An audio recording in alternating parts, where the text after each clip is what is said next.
कि लहजे में कसक और चेहरे पर नकाब लिए फिरते हैं, जिनके खुद के खाते खराब है वो मेरा हिसाब लिए फिरते हैं। जख्म पत्ता पत्ता है, दर्द डाली डाली है, हे मेरे चमन माली कौन है। नमस्कार, मुद्दा देख रहे हैं आप और मैं हूं आपके साथ ज्योति सांगवान।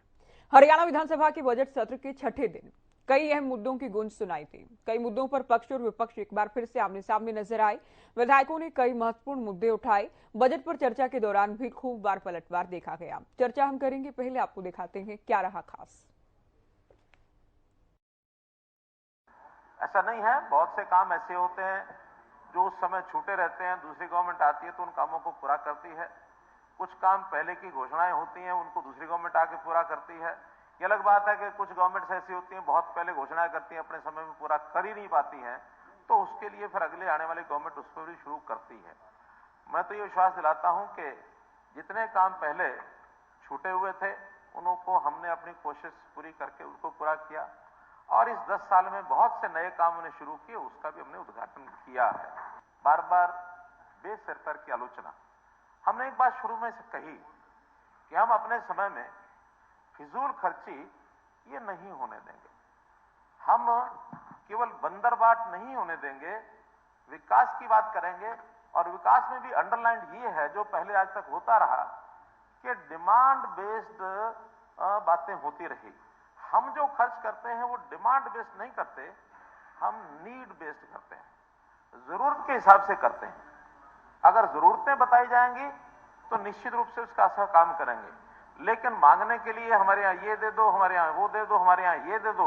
हमने बहुत विषयों पर अलग अलग विषयों की मैपिंग कराई है कि प्रदेश के किस कोने में किस चीज की आवश्यकता है। जहां आवश्यकता है आवश्यकता पूरी करेंगे। एक बात अभी हमारे मित्र कह रहे थे कि हमने माना था चुनावी साल है और इस बार बजट लोक लुभावना बजट होगा, चुनावी बजट होगा, जनता को ये मिलेगा वो मिलेगा। मैं ये बिल्कुल स्पष्ट करना चाहता हूं कि हमारा बजट वही आवश्यकता के अनुसार होता है। चुनावी बजट के नाते चुनाव में जनता को लुभाने का बजट ना पहले किया ना अब किया, बल्कि मुझे इस बात की खुशी है जो इन्होंने आलोचना की कि हमारी आलोचना रही है कि बड़ा चुनावी जुमला था, ये कोई चुनावी बजट था, क्योंकि आपने इसे माना है और किसी ने भी नहीं कहा है। इस प्रकार का कोई न तो किसी मीडिया में आया है, न किसी विपक्ष ने कहा है, न किसी व्यक्ति ने कहा है। ये तो चुनावी लफाफेबाजी है। हमने चुनाव को ध्यान में रख के नहीं, जनता की आवश्यकता को ध्यान में रख करके बजट किया है। और यदि जनता को विश्वास हो गया कि नहीं ये सरकार सबका ख्याल रखती है, सबका ध्यान रखती है, तो फिर हमें चुनाव में प्रलोभन देने की आवश्यकता नहीं है। जनता अपने आप निर्णय करेगी कि हमको अगली सरकार कौन सी लानी है। और मैं तो आपको अपना दावा कर चुका हूं कि 2050 तक ये सरकार बीजेपी की रहेगी, ये रहेगी। इतना ही कहूंगा कि लहजे में कसक और चेहरे पर नकाब लिए फिरते हैं, जिनके खुद के खाते खराब हैं वो मेरा हिसाब लिए फिरते हैं।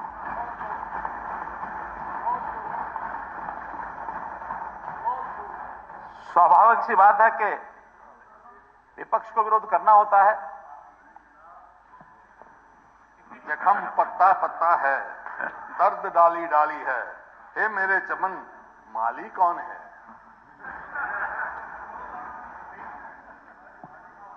हदों में रहोगे, हदों में रहोगे तो लिहाज देखोगे, पार कर ली तो मिजाज देखोगे।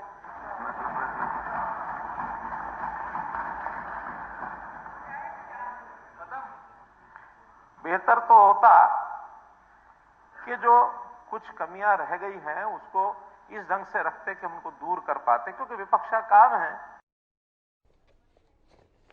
मुख्यमंत्री और पूर्व मुख्यमंत्री की शेरो शायरी भी आपने सुनी और किस तरह से सीएम ने जवाब दिया कि साथ ही विपक्ष ने भी कई मुद्दों को उठाया है।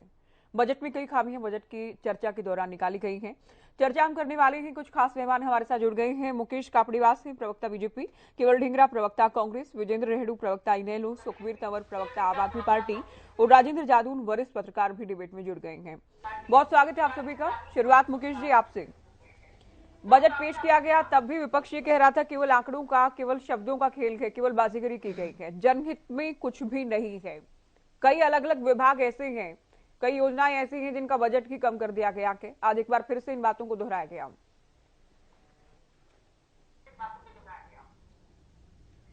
ज्योति जी नमस्कार। सभी हरियाणा न्यूज के दर्शकों को मैं नमस्कार करता हूं। ज्योति जी, इतिहास में पहले बार ऐसा हुआ है कि चुनावी वर्ष होने के बाद भी ये चुनावी बजट नहीं है। ये बजट, जैसा कि मुख्यमंत्री जी ने कहा, आवश्यकता के अनुसार बजट है। हमने हर क्षेत्र को, चाहे ग्रामीण विकास हो, चाहे युवा हो, चाहे किसान हो, चाहे व्यापारी हो, चाहे मजदूर हो, चाहे महिला हो, सबको सम्मानजनक जरूरत के अनुसार हमने इस बजट में ध्यान रखा है। जैसा कि आप देखेंगे कि 400 नई खेल नर्सरियां खोली गई हैं, 6 नए ITI। मैं बताना चाहता हूं, मेरे यहां पर कांग्रेस के मित्र बैठे हैं, जो मारुति किसी जमाने में हरियाणा छोड़कर जाने को मजबूर थी, वो माननीय मुख्यमंत्री मनोहर लाल जी की साफ नीयत का परिणाम है कि खरखोदा में उन्होंने सबसे बड़ा प्लांट लगाया। अगर ये बात करें GDP कंट्रीब्यूशन की, पहले हरियाणा का GDP कंट्रीब्यूशन देश के मुकाबले 3.5% होता था, मगर माननीय मनोहर लाल मुख्यमंत्री जी की सरकार में वो बढ़कर 3.7% हो गया है। जो GSDPC के अनुसार जो ऋण का एक मापदंड होता है, वो हमारा 3% से कम है, यानी कि जो हरियाणा की इकोनॉमी है वो एक हेल्दी स्टेज में है। आप देखेंगे, आप किसी भी फील्ड में देखेंगे, हर जगह 100 साल में ऐसी बीमारी आज तक नहीं आई जो कोविड में आपने 2 साल देखे होंगे हमारे खराब हुए। उसके बावजूद भी बजट में कोई नया कर नहीं लगाया गया, किसी पर कोई एक्स्ट्रा बोझ नहीं डाला गया, और उसके बावजूद गरीब परिवारों को मुफ्त राशन दे रहे हैं। और जो नई अभी आप देखिए 6 नए ITI खोले जा रहे हैं, उसमें कहां के बच्चे पढ़ेंगे, किनका विकास होगा? जब मारुति खरखोदा में आएगी तो हजारों नौकरियों सर्जन करने का कार्य वहां पर होगा। उसके आसपास जो छोटे उद्योग लगेंगे, उससे किसको फायदा होगा? क्या हरियाणा का युवा वहां पर नौकरी नहीं करेगा? क्या हरियाणा की गवर्नमेंट का टैक्स कलेक्शन ज्यादा नहीं होगा? इसलिए मैं ये मानता हूं कि पहले बार ये सरकार चुनावी मूड में बजट पेश नहीं किया, आवश्यकता के अनुसार, क्योंकि हम मानते हैं कि अगली सरकार भी हमारी ही आने वाली है, और ईमानदारी से हरियाणा आगे 10 साल बाद कैसा नजर आएगा, उसके ये फुटप्रिंट्स मैं कहूंगा कि एक मात्र झलक है इस बजट में। केवल ढींगरा जी, CM ये कह रहे हैं कि हम बंदर बांट नहीं करते हैं, हम जरूरत के हिसाब से काम करते हैं, हम डिमांड के हिसाब से काम नहीं करते।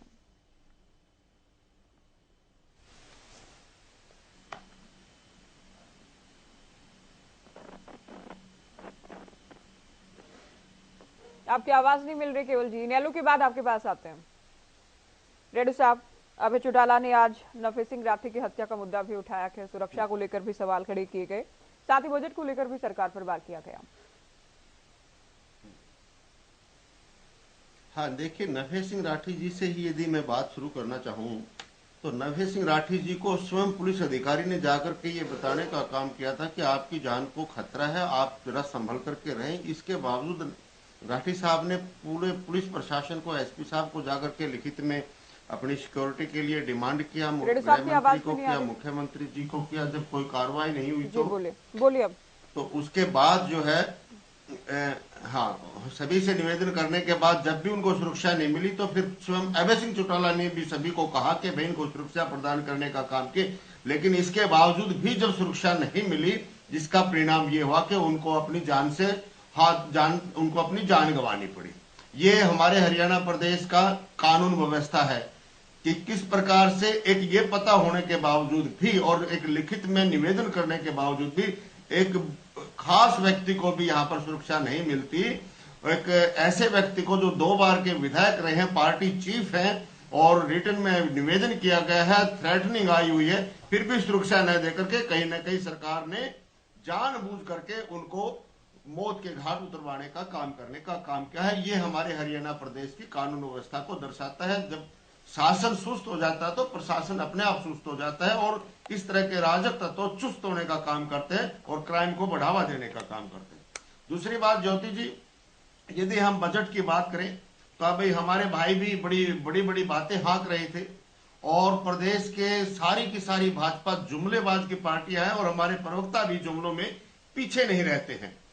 अभी मुख्यमंत्री जी ने कहा कि हम नीड बेस्ड कार्य करते हैं, हम डिमांड बेस्ड नहीं करते बल्कि नीड बेस्ड करते हैं।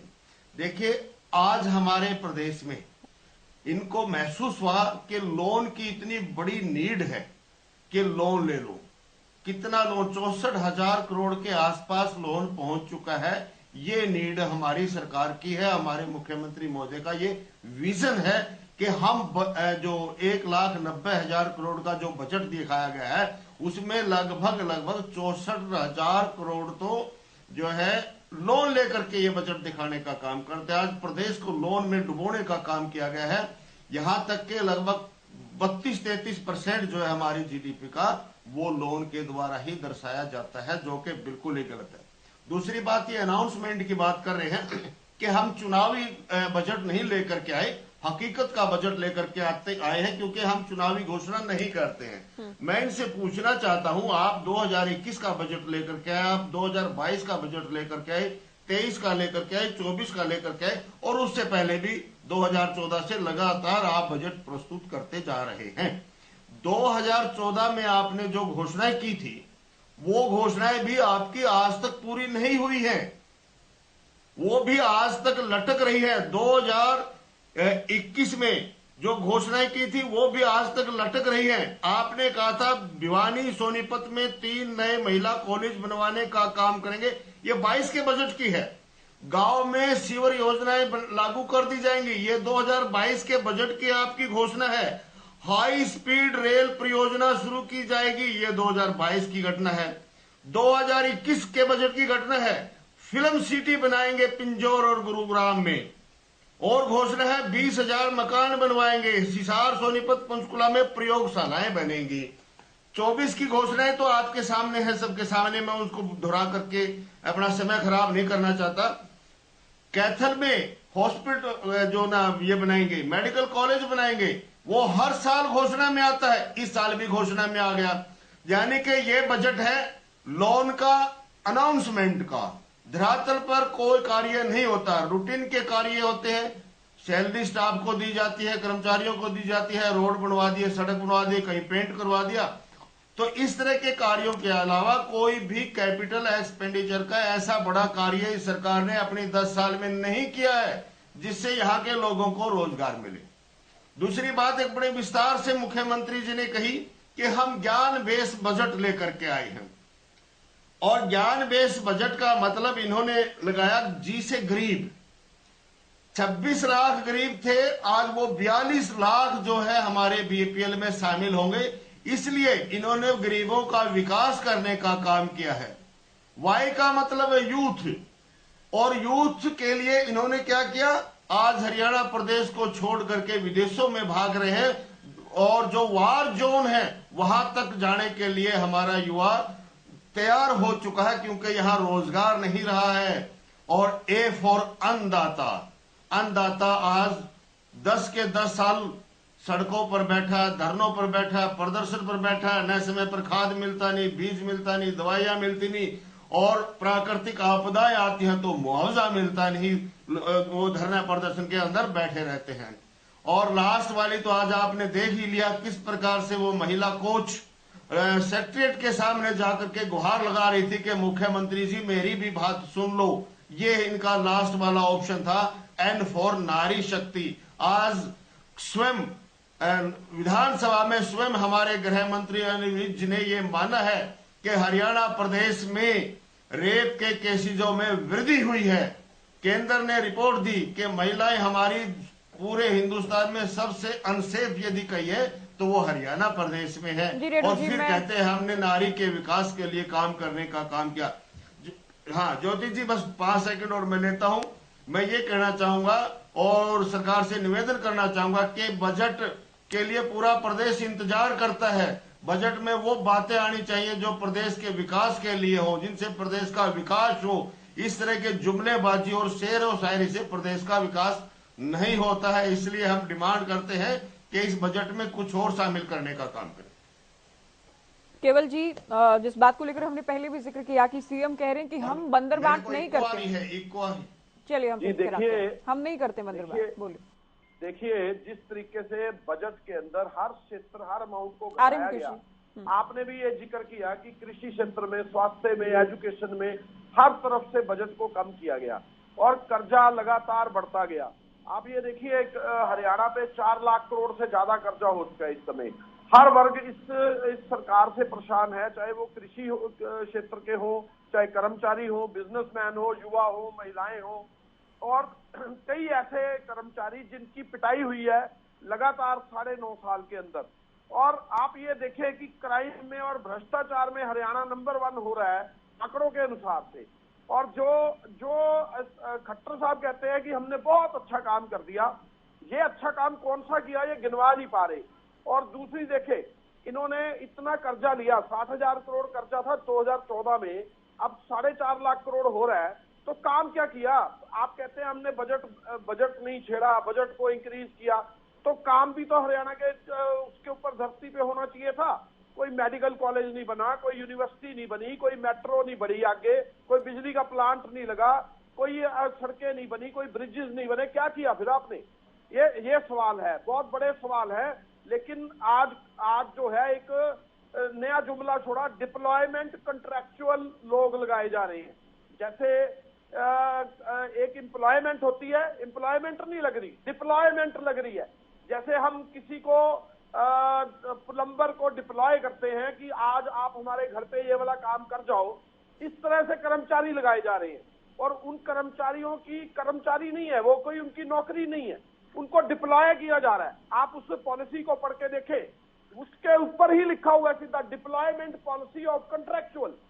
जब आपने एक पूरा डिपार्टमेंट बना लिया और वो डिप्लॉयमेंट कर रहा है हमारे क्लर्कों को, हमारे पटवारियों को, हमारे सारे स्टाफ को, जिसको नौकरी मिलनी चाहिए उसको नौकरी ना मिल करके आप उसको दिहाड़ीदार मजदूर बना रहे हैं। आप क्या काम कर रहे हैं? और वो भी दिहाड़ी उनकी मर्जी से नहीं है, ये उनके काम के ऊपर है कि कोई अगर काम ठीक करेगा तो वो उसको दिहाड़ी मिलेगी, अगर काम ठीक नहीं करेगा तो उसको घर भेज दिया जाएगा। ये काम कर रही है सरकार। और उसके बाद देखिए, इतने अहंकार में है सरकार। आप ये देखें कि जिस तरह से हम 6 IIT खोलेंगे, जुमले छोड़ रहे हैं।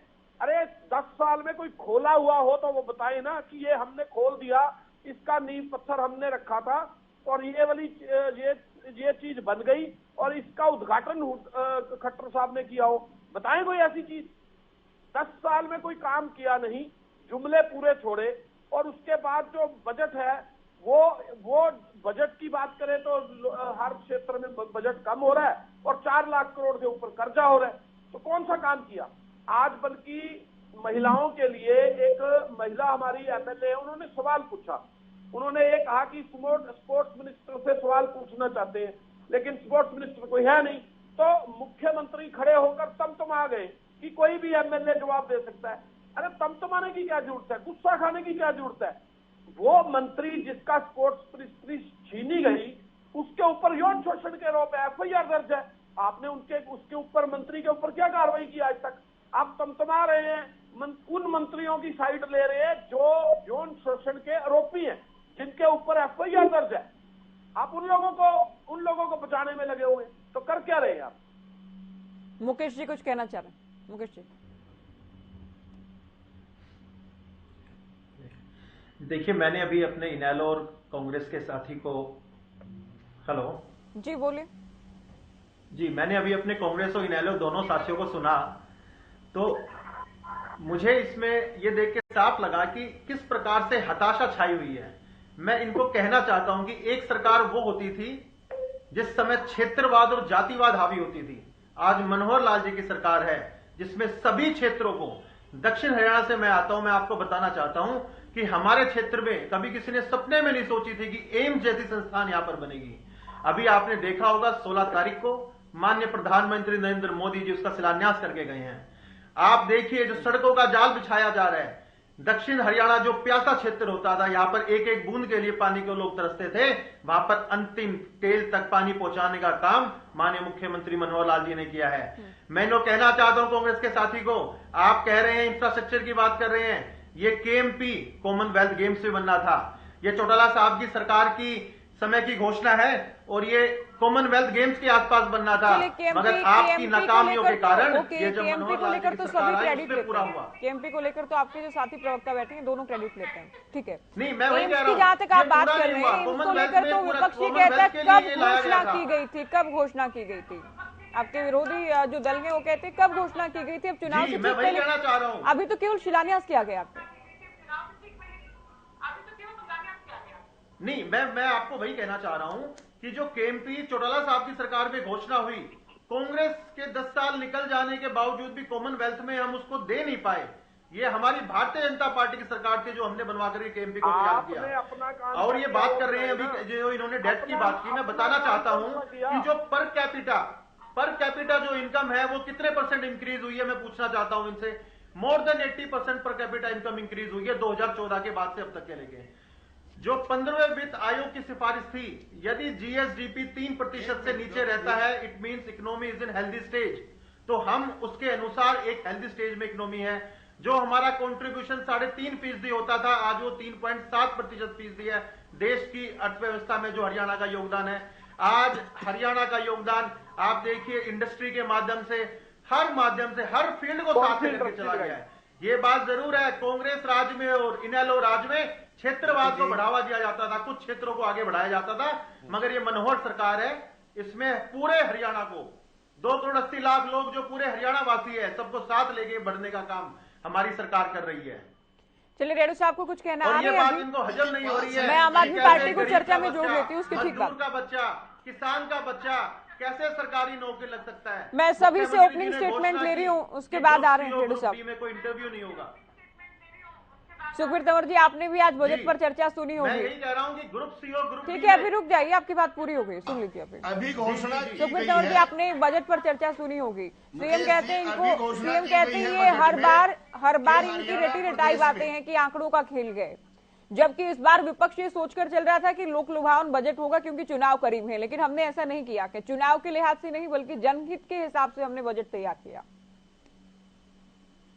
ज्योति जी, इससे पहले कि मैं आपके सवाल का जवाब दूं, बहुत लंबे समय तक मेरे मार्गदर्शक रहे इंडियन नेशनल लोक दल के प्रदेश अध्यक्ष और पूर्व में विधायक रहे चौधरी नफे सिंह राठी की जिस प्रकार से दिन दहाड़े दुर्दांत हत्या की गई, मैं उसकी कड़ी निंदा करता हूं और परमपिता परमात्मा से ये निवेदन करता हूं कि पीड़ित परिवार को इस दुख की घड़ी में इस असहनीय पीड़ा को सहन करने की शक्ति दे, और जो आरोपित हैं, जिनके नाम हैं या जो वांछित हैं, उनके खिलाफ अविलंब कठोर से कठोर कार्रवाई की जाए। सरकार ये सुनिश्चित करे, जो पूरे प्रदेश में भय का वातावरण बन गया है, उस भय के वातावरण से सरकार की जिम्मेदारी है कि आम आदमी को बाहर निकाले।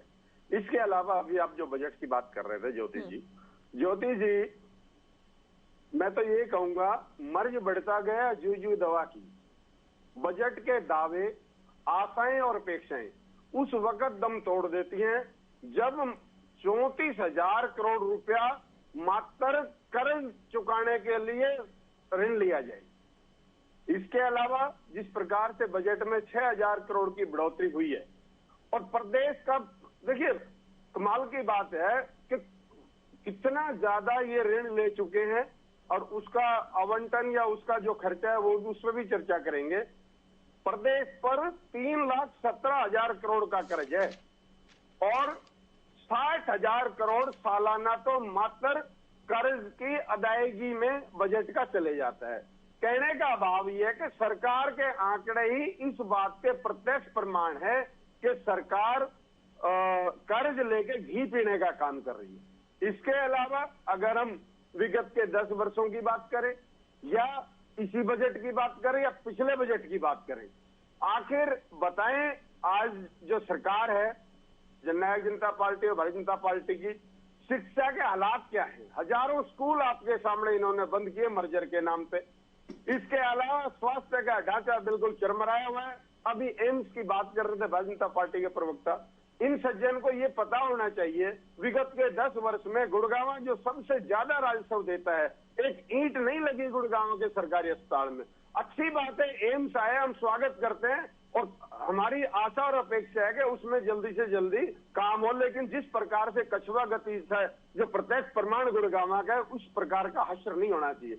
और बिजली के हालात क्या है, छुटे हुए नहीं है। और आज प्रदेश की सड़कें जो 25 करोड़ का सारे विधायकों को देने की बात करी थी कि सारी सड़कें ठीक करवा देंगे, आप यहाँ चलो मैं और पूरे हरियाणा की बात ना भी करूं, आप गुड़गांव में रहते, गुड़गांव के चारों तरफ निकल के देख लो सड़कों का क्या हाल है।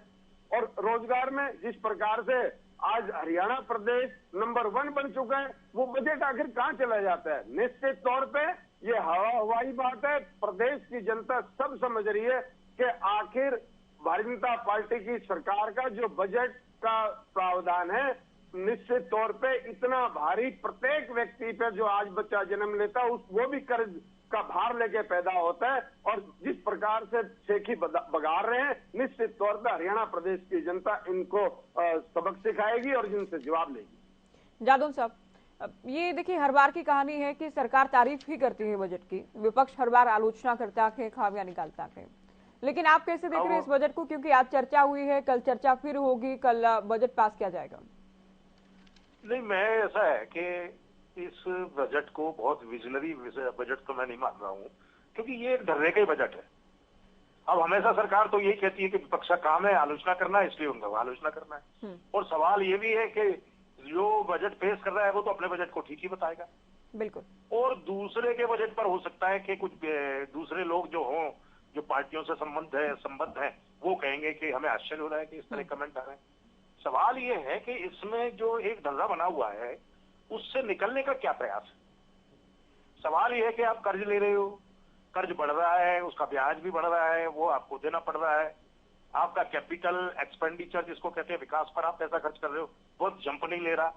आंकड़ों की बाजीगरी तो मुख्यमंत्री कह रहे हैं कि हाँ वो तो होते ही है, आंकड़ों की बाजीगरी, उसमें आज आंकड़ों की बाजीगरी होती है, तो वो तो ठीक है कि आंकड़े तो आपको पेश ही करने पड़ेंगे कि भाई इतना रेवेन्यू आपको आ रहा है, वो तो आमद है और वो आंकड़ा भर नहीं है, एक्चुअल में आ रहा है ना, और एक्चुअल में आप खर्च कर रहे हो और आप प्रस्तावित कर रहे हो। तो सवाल ये है कि मुख्यमंत्री कई बार मान चुके हैं 80-90% की बजट खर्च होता है। अब सवाल ये है कि देखिए कि तमाम आलोचना इसलिए की जा रही है कि बजट जो है हर मद में कम किया गया और बजट बढ़ा भी है आपका 11.27% जितना भी है वो बढ़ गया। पहले तो कम बढ़ता था, अब ज्यादा बढ़ रहा है। तो बढ़ के ये पैसा कहाँ जा रहा है, ये देखने की बात है। रेवेन्यू एक्सपेंडिचर भी कंट्रोल में आना चाहिए। जब आपके 2 लाख पद खाली पड़े हुए हैं, इतना वेतन आपको कम देना पड़ रहा है और आप रेगुलर भर्तियां दूसरे HKRM के जरिए जो कर रहे हैं उसमें फिक्स अमाउंट पर आप रख रहे हैं, है ना। ओल्ड पेंशन स्कीम से भी आप बचे हुए हैं, आप कह रहे हो कि वो तो बहुत खतरनाक है, तबाह करने वाली है। तो सवाल ये है कि विकास की गति और तेज होनी चाहिए ना। सवाल ये है कि अब उन्होंने कहा है कि हम हर जिले में मेडिकल कॉलेज जो खोलेंगे वो हमारा टारगेट 2030 तक पूरा होगा। बढ़ाते जाओ, कुछ ना कुछ विकास के जो है लक्ष्य बढ़ाते जाओ ताकि लोग वोट देते रहें, आगे बढ़ते रहें, सरकार आगे बढ़े। पर मैं नहीं कहता कि सरकार बहुत नेगेटिव है, काम भी कर ही रही है, कुछ ना कुछ तो है ही, लेकिन जो अपेक्षा है और स्पीड अप करना है। अब मुख्यमंत्री जी ने रखा है लक्ष्य कि भारत की जो 5 ट्रिलियन जो अर्थव्यवस्था है उसमें हरियाणा से 1 ट्रिलियन का योगदान देना है और मिशन 2047 टास्क फोर्स गठित की जा रही है, उसमें कोई बहुत एक्सपर्ट को लाया जा रहा है प्रमुख के पद पर। तो देखते हैं कि वो क्या करता है। अब ये आशा जगा दी इन्होंने इस तरह की टास्क फोर्स और ये सब पेश करके। बाकी तो बजट में वही है जो लगभग होता रहा है कि इससे पहले जो इनके पिछले कार्यकाल से थोड़ा थोड़ा बजट बढ़ता जा रहा है और वही हो रहा है। जो टारगेट है वो धीरे धीरे पूरे हो रहे हैं। सड़कों को लेकर लोगों को समस्या है। मुख्य में आज उन्होंने स्वास्थ्य मंत्री ने माना कि विधानसभा में कि डॉक्टरों की कमी है, हमने इतने चयनित किए, फिर वो डॉक्टर छोड़ के चले जाते हैं, इसलिए डॉक्टर्स की कमी बनी रहती है। तब ये काम तो सब सरकार का ही है, आप इससे मुक्त नहीं हो सकते ना। आप ये कह के छोड़ के चले जाते हैं, तो सरकार किस काम की? सारे इलाज सरकार के पास होने चाहिए। सरकार लोगों की जिंदगी भी लंबी करे, जिंदगी भी बढ़ाए और लोगों को स्वास्थ्य सुविधाएं भी दे और सुख सुविधाएं दे, आवास दे और सारे जो है उनकी अर्थव्यवस्था, उनकी आर्थिक स्थिति में भी सुधार करे। सब सरकार का ही काम है। तो अब ये है कि भाई ठीक है, वो कह रहे हैं कि हम अंत्योदय पे कर रहे हैं, अंत्योदय पर काम चल रहा है हमारा, परिवार पहचान पत्र के जरिए हम घर बैठे 397 योजनाओं का लाभ दे रहे हैं। तो सरकार का विजन है, ये धरातल पर पूरी तरह से कब आता है, क्योंकि लोगों को विसंगतियां भी दिखाई देती हैं इसमें, तमाम समस्याएं, उनका समाधान भी होना चाहिए। इनको तो एक विसंगति समाधान विभाग ही खोल देना चाहिए, वो ज्यादा ठीक रहेगा, तब उससे जो है ना तेजी से काम होगा। जी चलिए, सुझाव आपका। रेड्डी साहब को कुछ कहना था, बोलिए। हाँ, मैं ये कह रहा था ज्योति जी, ये हमारे साथी कह रहे कि हमें बड़ा शौक लगा, हमारी बात सुनकर के इनको शौक लगा, लेकिन हमारे को तो करंट लगा है भाई मेरे मुकेश जी। अभी आप एम्स की बात कर रहे थे, 2016 में इसकी घोषणा हुई थी, 2024 में इसकी नींव रखी गई है, फाउंडेशन रखी गई है। तैयार कब तक होगा? कोई टारगेट दे सकते हैं आप इसका? ये तैयार नहीं होने वाला है। जब 10 साल में केवल फाउंडेशन तक आप पहुंच पाए हैं तो बनाएंगे कब? दूसरी बात, इन्होंने सड़कों का जाल बिछा दिया, ये कह रहे हैं। अरे भाई, आप सड़कों का जाल जाकर देखे, हमने सड़कें बनवानी चाहिए थी, जाल नहीं बिछाना चाहिए था। जाल आपने ऐसा बना दिया, कहीं गड्ढा है कहीं सड़क है, कहीं गड्ढा है कहीं सड़क है। शहरों के अंदर और अंदरूनी हाईवे को यदि हम छोड़ दें तो बाकी जो हाईवे को टच करने वाले रोड है, लिंक रोड होते हैं, एक भी पूरे हरियाणा प्रदेश में रोड चलने लायक नहीं है। मेरे साथी को मैं बताना चाहूंगा, इन्होंने कहा कि हरियाणा की पर कैपिटा इनकम देखने का काम किया। वाह, बहुत बड़ी आंकड़ा आपने दिया है। 3,36,759 रुपए हरियाणा के प्रति व्यक्ति की आय आपने निर्धारित कर दी है। एक तरफ तो प्रति व्यक्ति आय 3,36,759 रुपए आप कहते हो कि हरियाणा के प्रति व्यक्ति की आय है। दूसरी तरफ जो है 26 लाख जो बीपीएल कार्ड हुआ करते थे वो 42 लाख पर पहुंच गए हैं। ये आय के साथ साथ ये गरीबी का आंकड़ा क्यों बढ़ता जा रहा है? क्या आप इसको एक्सप्लेन कर सकते हैं? ठीक है, बजट के तो आप गुणगान करेंगे, लेकिन ये प्रैक्टिकल और एनालाइजिंग मेथड से मुझे बताइए कि ये इनकम बढ़ रही है और गरीब भी बढ़ रहा है, इसके पीछे कौन सी आपकी इकोनॉमिस्ट की राय है? कौन सी साइकोलॉजी है कि गरीब भी बढ़ रहा है और इनकम भी बढ़ रही है? वार्षिक आय का दायरा भी तो बढ़ा रहे हैं। ये कैसे हो रहा है? ज्योति जी 2014 में जो 1,80,000 की वैल्यू थी, आज वो 3 लाख की वैल्यू नहीं है, उतनी भी वैल्यू नहीं है। It is inflation. ये आय का दायरा नहीं बढ़ा है, ये तो महंगाई बढ़ी है भाई। आप हर प्रति छठे महीने 4% 5% महंगाई का जो अनाउंसमेंट तो आप खुद ही करते हो, वही महंगाई बढ़ी है। और इन्होंने क्या बढ़ाया? दूसरी बात, अभी जादव साहब ने ठीक कहा कि सरकार कहती है कि डॉक्टर छोड़ करके चले जाते हैं। हमारे स्वास्थ्य मंत्री ने कहा कि डॉक्टर हम भर्ती तो करते, छोड़ करके चले जाते।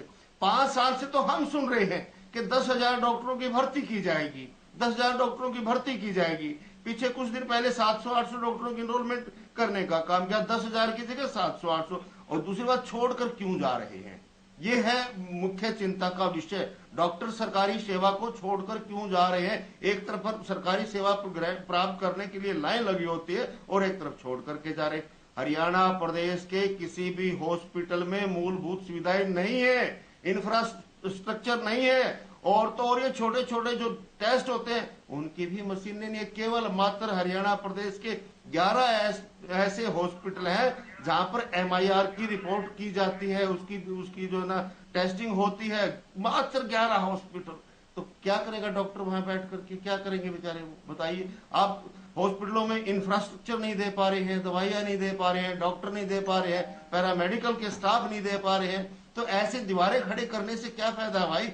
चाहे कम हो हॉस्पिटल, लेकिन कंप्लीट सुविधा युक्त हो। केवल मात्र 2-3 हॉस्पिटल आपके हरियाणा में ऐसे जिसमें 50 से 60% सुविधाएं मिलती हैं, अदरवाइज तो सारे शून्य है। और यदि PHC और CHC की बात करें तो 80% स्टाफ नहीं है मेरे भाई, 80% स्टाफ नहीं है, बंद पड़े हैं, ताले लगे हुए हैं। तो क्या आप स्वास्थ्य की सुविधा? चलिए मुकेश जी कुछ कहना चाह रहे हैं, उनके बाद ढींगरा साहब रुख करेंगे।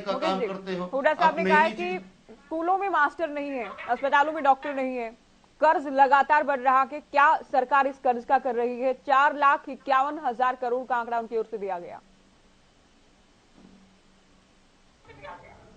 देखिए, मैं मानता हूं कि विपक्ष का काम बजट में कोई ना कोई खामी गिनवाने का होता है, लेकिन इन्होंने जैसा कि कहा एम्स के बारे में, मैं दक्षिण हरियाणा से आता हूं, मैं बताना चाहता हूं कि एम्स एक सपना होता था यहाँ के क्षेत्र के लोगों के लिए। अब इन्होंने कहा कि 2024 में, इन्होंने कहा कि 2024 में सवाल का जवाब तो दीजिए। आप ऐसे खारिज नहीं कर सकते ना बात को, उस पर तो आइए, उत्तर पर आइए। वो चालू कब होगा? मैं माननीय प्रधानमंत्री नरेंद्र मोदी जी कह के गए हैं कि इसका जो इनॉग्रेशन है वो भी मैं करके जाऊंगा, रेवाड़ी में मंच से कह के गए हैं। और आप देखिएगा अगली ही योजना में माननीय प्रधानमंत्री नरेंद्र मोदी जी उसका शिलान्यास करने आएंगे, उसको चालू करने आएंगे और वहां पर OPD जल्दी चालू होगी। 1500 करोड़ रुपए के आसपास का बजट एलोकेट कर दिया है। और आप देखेंगे जैसा कि इन्होंने कहा, मैं इनसे पूछना चाहता हूं, नौकरियों की बात कांग्रेस किस मुंह से करती है? इन्होंने अपने 10 साल में 70,000 सरकारी नौकरियां देने का काम किया था, और वो नौकरियां कैसे पर्ची और खर्ची से लगती थी आप सबको पता है। मनोहर लाल जी की सरकार में 9 साल में 1,24,000 सरकारी नौकरियां देने का काम हुआ है। गरीब का बच्चा, मजदूर का बच्चा नौकरी लगा है। मैं इनसे पूछना चाहता हूं, क्या आप एक उदाहरण ऐसा लेके आइए, मैं दावा करता हूं आपको एक उदाहरण ऐसा लेके आइए जो ये कहे मैं पर्ची और खर्ची सरकारी नौकरी लगाऊं। मनोहर लाल जी ने धारणाएं तोड़ने का काम किया है, क्षेत्रवाद से मुक्ति दिलाई है, जातिवाद से मुक्ति दिलाई है। हमारी भारतीय जनता पार्टी राष्ट्रवाद से लोगों को जोड़ रही है और यही इनेलो और कांग्रेस के लोगों को हजम नहीं हो रहा है। डेंटिस्ट की भर्ती, आप ही कर्ज वाला सवाल तो छोड़ ही गए और पर्ची खर्ची की जब बात करते हैं, नागर का नाम दे दिया है रेड्डी साहब ने कि पर्ची खर्ची बंद हो गई, अटैची वित्त आयोग, सुनिए आपकी विरोधी पार्टियां कह रही है अटैची सिस्टम आगे आ गया। 15वां वित्त आयोग की जो सिफारिश थी, नहीं 15वां वित्त आयोग की जो सिफारिश थी कि जीएसडीपी 3% से लोअर है, it means it's healthy economy है हरियाणा की। ऐसा नहीं है कोविड 100 साल में बीमारी आई, इतनी बड़ी बीमारी आई, उसके बावजूद कोई नया टैक्स नहीं लगाया गया हरियाणा की जनता पर। ये हमारी भारतीय जनता पार्टी की माननीय मुख्यमंत्री जी की सोच का नतीजा है कि कोई एक्स्ट्रा बर्डन नहीं डाला जाएगा और सारी सुविधाएं, आप डेवलपमेंट देखिए, आप दक्षिण हरियाणा, उत्तर दक्षिण, किसी भी हरियाणा के हिस्से में देखिए, इक्वल डेवलपमेंट हर जगह चल रहा है। ये कांग्रेस की और इनेलो की सरकार नहीं जहां क्षेत्रवाद को बढ़ावा दिया जाता था, जहां पर कुछ जिलों में काम होता था। आज पूरे हरियाणा में प्रॉपर डिस्ट्रीब्यूशन के साथ डेवलपमेंट हो रहा है। ये भारतीय जनता पार्टी की ईमानदार और साफ नीति का नतीजा है। केवल जी, सीएम साहब आज दावा कर रहे हैं कि 2050 तक बीजेपी सरकार में रहेगी और इसलिए क्योंकि जनता को समझ आ गया है कि सरकार जनहित में काम कर रही है।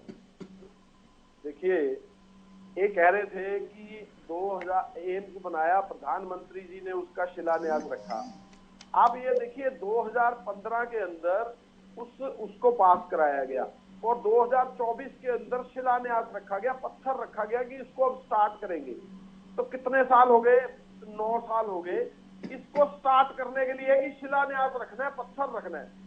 हमारे टाइम पे एम्स झज्जर के अंदर हमने उसका शिलान्यास भी अपने टाइम के अंदर रखा, बना के तैयार करके चला भी अपने टाइम के अंदर दिया। आपने तो अभी 9 साल में शिलान्यास रखा। ये आपकी और हमारे एम्स की बात है। दूसरा एम्स की बात है, ये वाली एक एम्स बन चुका है हरियाणा के अंदर, आपकी नॉलेज के लिए बता दूं। और दूसरी बात ये कह रहे हैं कि हम जो है दक्षिण हरियाणा के अंदर बहुत काम कर रहे हैं। आप पूरे हरियाणा के अंदर काम तो गिना दो जो आपने खुद को कोई एक नींव पत्थर रखा हो और उसको कंप्लीट कर दिया हो। एक काम तो गिनाओ, मैं तो मान जाऊंगा आपकी बात। एक काम गिनाओ जो आपने ही नींव पत्थर रखा हो और आपने ही कंप्लीट कर दिया हो। ऐसा तो कोई काम है ही नहीं। जब ऐसा कोई काम 9 साल में आपने किया ही नहीं तो किस बात का बखान कर रहे हो आप बीजेपी प्रवक्ता जो हैं वो 2050 ईमानदारी से नौकरी देने का काम किया है। एक मिनट, आप मुझे बताइए आपकी सरकार में नौकरियां कैसे मिलती थी? आप बताइए मुझे कैसे नौकरियां मिलती थी?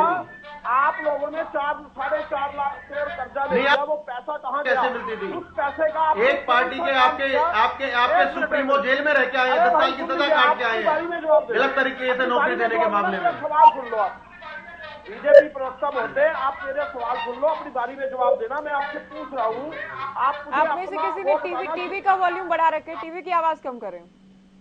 शिलान्यास भी आपने किया हो और मुकेश जी टीवी की आवाज कम कर दें और टेलीविजन सेट की आवाज कम करके आप उत्तर दें, उस पर आप रिस्पॉन्ड ना करें।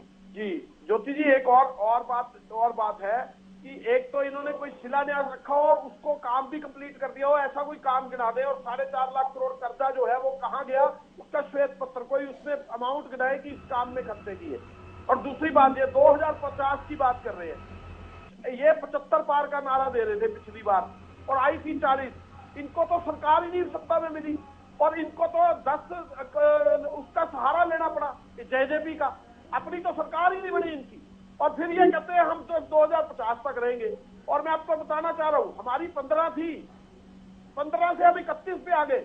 अब 31 ढींगरा साहब, आप लोग 67 से 40 पर भी तो आए थे, ये 47 से 40 पर आए हैं। इसमें ये दावा ये भी करते हैं कि वोट शेयर तो हमारा बढ़ा है। अब इनका 15 का टाइम, अब इनका 10 से 15 का टाइम आ गया। हमारा टाइम 31 से हम 67 पे जाने वाला टाइम आ गया ना। तो ये कौन सा 50 का दावा है इनका? 2050 तक रहेंगे। ये अहंकार जो है ये यही लोहे डूबता है। अहंकार करना जो है इनके जिस्म के अंदर अहंकार भरा हुआ है और भरा हुआ है तो कोई इलाज नहीं है ना उसका। वो अहंकार जनता निकालेगी क्योंकि जनता ही चुनती है, जनता ही अपना अहंकार को निकाल देती है। तो इनका अहंकार जो है वो जनता अभी निकालने वाली है। लोकसभा भी आ रही है, विधानसभा भी आ रही है, इसी में अहंकार इनका निकल जाएगा जाने की तैयारी है इनकी, इंडिया गठबंधन के आने की तैयारी है और इनकी जाने की तैयारी है, वो पता लग जाएगा। आप ये देखिए, एक तरफ तो डिप्लॉयमेंट कर रहे हैं कर्मचारियों की, हमने इतनी भर्ती कर दी, हमने इतनी भर्ती, अरे वो भर्ती नहीं है, कर्मचारी नहीं लगा रहे आप उन लोगों को डिप्लॉय कर रहे हो, आप उनको एक कंट्रेक्चुअल में आप उनको अमाउंट दे रहे हो कि 9,000 10,000 में आप जो है प्लम्बर का काम करिए, क्लर्क का काम करिए, पटवारी का काम करिए, आप उनको डिप्लॉयमेंट कर रहे हो। अब कोई आप उनकी भर्ती नहीं कर रहे हो, आपको गलतफहमी हो रही है। खट्टर साहब से पूछ के आना, या वो भर्ती का जो नोट है वो पढ़ लेना हरियाणा कौशल रोजगार निगम का, वो डिप्लॉयमेंट है। डिप्लॉयमेंट जो होती है वो एम्प्लॉयमेंट नहीं होती है, वो डिप्लॉयमेंट कंट्रेक्चुअल होती है। पढ़ लो उसको, आप थोड़ा से पढ़ेंगे तो आपको समझ में आएगी कि डिप्लॉयमेंट क्या होती है और एम्प्लॉयमेंट क्या होती है। उसके अलावा भी केवल जी एचपीपीसी और एचएसएससी से जो भर्तियां हुई हैं वो भी तो सर्वाधिक होने का दावा कर रही है सरकार की, सरकारी नौकरियां भी हमने सबसे ज्यादा दी हैं। झूठ बोल रहे हैं। मैं कह रहा हूँ अलग अलग दावा करके बताएं कि हमने एचपीएससी की इतनी करी है और एचएसएससी कमीशन की इतनी करी है। हमारे टाइम पे 1.5 लाख भर्ती हुई है। करते हैं दावा, ये तो बहुत बार आंकड़े दिए गए। सुनिए यही तो बात कह रहा हूँ, ये झूठे आंकड़े देते हैं। हमारी 1.5 लाख भर्ती हुई है, कल 70,000 भर्ती तो हमारी एचएसएससी की हुई है, एचपीएससी की अलग हुई है, बाकी दूसरी हुई है अपना यूनिवर्सिटियों की अलग, कॉलेजों की अलग, जो हमारे और अदर डिपार्टमेंट्स है उनकी अलग। इनको इनके पास आंकड़ा ही नहीं है और झूठे आंकड़े देने के लिए आते हैं। अब मैं आपको एक और बात बताना चाहता हूँ, ये कहते हैं कि हमने 1 लाख कितने 10,000 भर्तियां करी, उसमें हरियाणा कौशल रोजगार के कितने हैं वो बताओ ना। सारी तो भर्तियां हरियाणा कौशल रोजगार के, वो भर्तियां नहीं है, वो डिप्लॉयमेंट है। उसके बाद एचपी उन भर्तियों में एचसीआरएन शामिल नहीं है, आप झूठ क्यों बोल रहे हो? इन्होंने उनमें एचसीआरएन शामिल नहीं है, हम सरकारी नौकरियों की बात कर रहे हैं। अरे भाई सुन लीजिए, एसडीओ की भर्ती करी इन्होंने, जो एचएसएससी करी, वो एसडीओ जो लगे थे वो एसडीओ हरियाणा के क्यों नहीं लगे, वो बाहर के स्टेट के क्यों आए, उसके लिए कितने कितने टैक्सी लिए वो बताने की बात है। जो हमारे एचपीएससी के चेयरमैन महोदय हैं वो भी बाहर से आए हुए हैं, वो ही हरियाणा के नहीं है। वो जो टैक्सी ले रहे थे उन टैक्सियों का क्या हुआ? अब विधानसभा में भी ये बात उठी कि उन टैक्सियों का हिसाब किताब दीजिए, तो सरकार तो दे नहीं पाई उनका हिसाब किताब। वो कह रहे जी हमने उसको बर्खास्त कर दिया। अरे वो किसके कहने पे पैसे ले रहा था, ये सवाल है। इसकी सीबीआई जांच क्यों नहीं हुई? चलिए मैं अंतिम कमेंट की ओर बढ़ रही हूँ। आम आदमी पार्टी से मेरा सवाल है, अभी इंडिया गठबंधन की बात कर रहे थे केवल ढींगरा जी, मुझे ये बताएं तंवर जी कि आप लोगों के कर्ज के आंकड़े भी मेल नहीं खाते। आप लोग 3,60,000 करोड़ की बात करते हैं, भूपेंद्र हुड्डा कहते हैं 4,51,000 करोड़ हो गए हैं। देखिए ज्योति जी, वो तो आंकड़ों की बात है, वो तो विधानसभा में आंकड़े रख रहे हैं मुख्यमंत्री जी। नहीं, मुख्यमंत्री साहब तो कुछ और आंकड़े रख रहे हैं ना, कांग्रेस कुछ और रख रही है, आम आदमी पार्टी, लेकिन आप लोग के गठबंधन की घटक है ना, दोनों पार्टी एक साथ है, तो कर्ज को लेकर आप लोगों के भी आंकड़े मेल नहीं खाते। ज्योति जी वो भी आंकड़े सही है, हमारे आंकड़े भी सही है। देखिए मैंने ये बताया कि ब्याज का किस प्रकार का खेल चल रहा है, मैं उन विषयों में नहीं उलझना चाहता। जिस प्रकार से राजेंद्र जादौन जी ने एक बड़ी अच्छी बात कही कि हरियाणा सरकार को एक विसंगति विभाग बना देना चाहिए, और मैं इस बात की निश्चित तौर पे तायद करता हूं कि हरियाणा में विसंगति विभाग होना चाहिए। जिस प्रकार से विगत के 3 वर्षों में परिवार पहचान पत्र जो हरियाणा प्रदेश के निवासियों के लिए आज भी परेशानी पहचान पत्र बना हुआ है, और जिस प्रकार से 5 लाख पेंशन कटी और 10 लाख राशन कार्ड कटे, वो आज तक भी दुरुस्त नहीं हुए हैं। और इसके अलावा प्रॉपर्टी आईडी में जिस प्रकार से 90% से ज्यादा त्रुटियां रही, 58 करोड़ का भुगतान हो गया, और इस प्रॉपर्टी आईडी को ठीक करवाने के लिए भ्रष्टाचार के नवीन आयाम इस हरियाणा प्रदेश में गढ़े जा रहे हैं। इसमें मुझे कहने की आवश्यकता नहीं है। एक दक्षिण हरियाणा की बड़ी रट लगा रहे थे, मैं पूछना चाहता हूँ भारतीय जनता पार्टी के प्रवक्ता से, 1810 एकड़ जो जमीन का विषय बहुत लंबे समय से चल रहा है, करीब 600 दिन से ज्यादा धरना हो गया, और 10 से 20 करोड़ की जमीन अलग अलग जगह की उसमें इन्वॉल्व है, और आप मात्र 55 लाख में उसका अधिग्रहण कर रहे हैं। वो भी दक्षिण हरियाणा की बात है, कोई जवाब तो बता के जाना।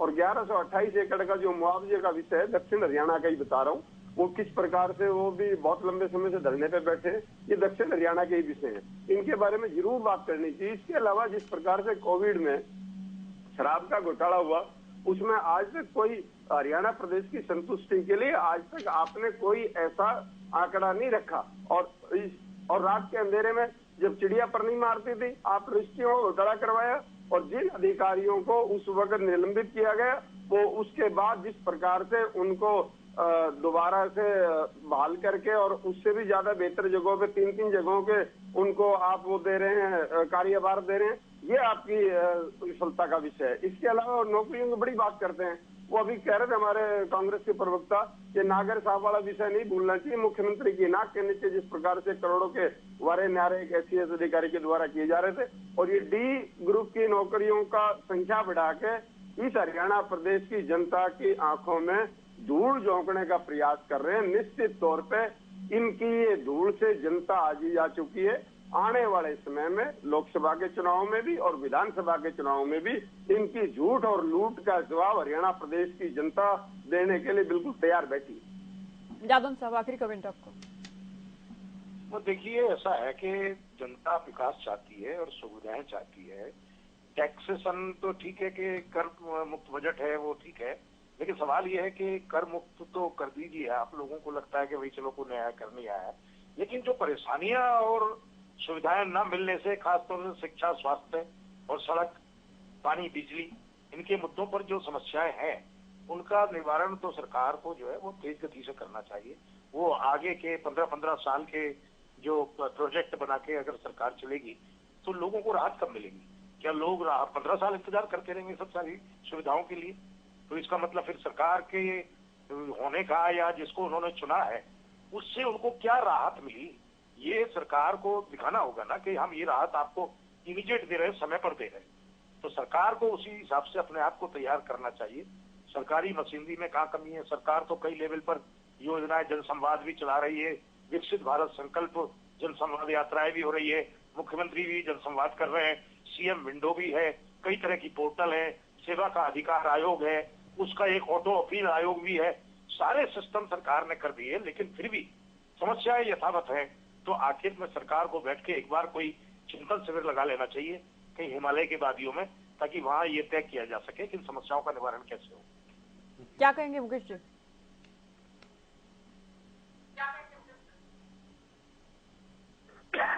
जी बोलिए। मुझसे कहना है ज्योति जी? जी बिल्कुल, बोलिए। जी अभी जैसे कांग्रेस के प्रवक्ता ने अभी बताया और इन्होंने बताया, आप ज्योति जी देखिएगा इनका जो अभी गठबंधन भी हुआ है, मुझे तो समझ में यही नहीं आ रहा कि ये बात करके नहीं आते हैं। 1 लाख करोड़ का डेट का डिफरेंस तो ये दोनों आपस में ही बता रहे हैं। अभी इनको यही नहीं पता है कि डेट कितना है, कर्जा कितना है, और ये कर्जे पे डिबेट करने आ गए हैं। ये इनकी हताशा और निराशा जाहिर कर रही है। और मैं मानता हूं, आप देखेंगे आने वाले चुनाव में, अभी सभी पार्टी के प्रवक्ताओं ने कहा कि आने वाला चुनाव बताएगा, तो मैं इनसे कहना चाहूंगा कि इस डिबेट को आप सेव करके रखिएगा। आने वाले चुनाव में जब रिजल्ट आएगा तो आप देखेंगे प्रचंड बहुमत से भारतीय जनता पार्टी की सरकार बनने जा रही है, क्योंकि हमने जनहित के काम किए हैं, हमने दलित हितैषी काम किए, महिला हितैषी काम किए, युवाओं को आगे बढ़ाने का काम किया है। आप देखेंगे ये जो क्षेत्र की जनता है, वो इलाके की जनता है, राज्य की जनता बताएगी जब भारतीय जनता पार्टी की प्रचंड बहुमत से सरकार बनने जा रही है। मैं दावे से कह रहा हूं। जी चलो, बहुत शुक्रिया आप सभी का, आप लोगों ने वक्त दिया और चर्चा। केवल जी आपको कुछ कहना है? हालांकि समय नहीं, बोले। मैं ये कह रहा था, जो ये कह रहे हैं ना कि हमारा लोन का अमाउंट का फर्क क्यों है, मैं वो बताना चाह रहा था। ये 3,17,000 करोड़ तो इन्होंने खुद दर्शाया अपने उसके अंदर ये, लेकिन छुपा गए जो चीज, वो बताना चाहता हूँ। डिस्कॉम छुपा गए, नाबार्ड का जो पैसा लिया वो छुपा गए। इस तरह से अलग अलग सुफियर के पैसे जो खर्चे में जो लोन ले रखे हैं वो छुपा गए। खुद खट्टर साहब ने अपने मुख्यमंत्री से माना अपना विधानसभा के अंदर कि डिस्कॉम के इतने पैसे हैं हमारे ऊपर, नाबार्ड के इतने पैसे हैं। ये तो पिछले साल की चर्चा के विषय में थे, तो अब क्या वो वापस हो गए? वो भी तो वहीं खड़े हैं, और वो अमाउंट टोटल मिला के 4.5 लाख करोड़ हो जाती है। इसी का ही तो बात हो रही है। 3,17,000 करोड़ तो वो कर्जा है जो विधानसभा के पटल पे रखा गया, और वो उसके बाद 60,000 करोड़ था जब हमारी सरकार गई थी। ये 3,17,000 करोड़ तो खुद मान रहे हैं ना, बैठे हुए जो पटल पे रख रहे, तो वही यही बता दो इतने पैसे का कहाँ गया। लेकिन जो डिस्कॉम के लिया हुआ लोन, जो ये आप हुड्डा साहब जो आंकड़ा दे रहे हैं उसमें बिजली निगमों की भी बात कर रहे हैं, भूपेंद्र हुड्डा साहब की, उसे भी सरकार काउंट करे। और जब आप ये आंकड़ा पेश कर रहे हैं तो आप उस वक्त का बिजली निगमों का काउंट नहीं कर रहे हैं 28,000 करोड़, जिसको भूपेंद्र हुड्डा जी मानते हैं कि 98,000 करोड़ वो मिलाकर भी मान लें तो करीब हम 1 लाख करोड़ का कर्ज छोड़ कर गए थे। ये हुड्डा साहब खुद मानते हैं इस बात को। रेड्डी साहब को भी आखिरी कमेंट देना। ये जो नहीं आप सुनिए, उसमें टोटल मिलाकर 70,000 करोड़ था उस समय। 98,000 करोड़ सरकार खुद कहती है कि 98,000 करोड़ था, चलो मान लेते हैं 98,000 करोड़ था।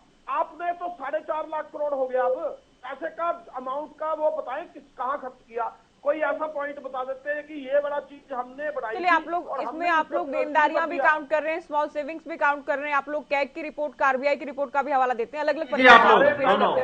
ठीक है, मैं रेड्डी साहब से आखिरी कमेंट ले रही हूँ, अभी वक्त नहीं है ना केवल। हमारे टाइम पे 6 मेडिकल कॉलेज बने, इन्होंने एक भी बनाया हो तो बताएं। हमारे टाइम नहीं, सरकार करीब 15 बताती है, 7 से 8 पाइपलाइन में है अभी सरकार। रेड्डी साहब पाइपलाइन में तो है ही है, सरकार ही पाइपलाइन में। इनका अंतिम कमेंट अभी ले। इन्होंने नौकरी के बारे में बात की, मैं केवल नौकरी के मुद्दे पे बात करना चाहता हूँ आखिर में। देखिए ये कहते हैं कि हमने इतनी नौकरियां दे दी, इतनी नौकरियां दे दी। ये बताएं, ये यहाँ पर भी ये हरियाणा प्रदेश के युवाओं को भ्रम में डालने का काम कर रहे हैं। हरियाणा प्रदेश में जो ये नौकरी देने का दावा कर रहे हैं वो स्पष्ट करें कि इन नौकरियों में कितने लोग बाहर के भर्ती किए गए हैं, कितने परसेंट। आपने देखा होगा जैसे बिजली बोर्ड में होते 80 भर्ती तो 78 बाहर के। पीछे रोहतक में कितना बड़ा विवाद खड़ा हुआ था कि बाहर के लोगों को आप भर्ती करने का काम करते हैं। आपने जो नौकरियां दी है वो हरियाणा प्रदेश के लोगों को नहीं दी है। हरियाणा प्रदेश के लोगों को कितने को आपने नौकरी दी, आप उस आंकड़े को स्पष्ट करके बताने का काम करें तो देखेंगे कि 50% मुश्किल से हरियाणा प्रदेश के मिलेंगे। आपने तो डोमिसाइल की भी लाइफ घटाने का काम किया। जो पहले 15 साल में नागरिक माना जाता था उसको 5 साल सिर्फ इसलिए कर दिया ताकि हम गुजरात वालों को भी हरियाणा प्रदेश में नौकरी देने का काम करें। जिस दिन आपकी सरकार चली जाएगी ये सारी बातें तब उजागर होंगी, तब देश प्रदेश के सामने आएगा किस प्रकार से जो नौकरियां आपने दी उनमें भी हरियाणा प्रदेश के युवाओं के हक को मारने का आप लोगों ने काम किया है। चलिए, बहुत शुक्रिया आप सभी का। तो बजट पर हुई चर्चा को लेकर और साथ ही बजट सत्र की 6ठे दिन की कार्यवाही को लेकर हमने चर्चा की। फिलहाल दीजिए इजाजत, नमस्कार।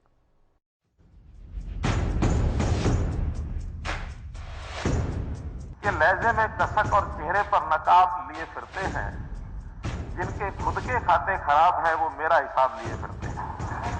ये खम पत्ता पत्ता है, दर्द डाली डाली है, हे मेरे चमन माली कौन है।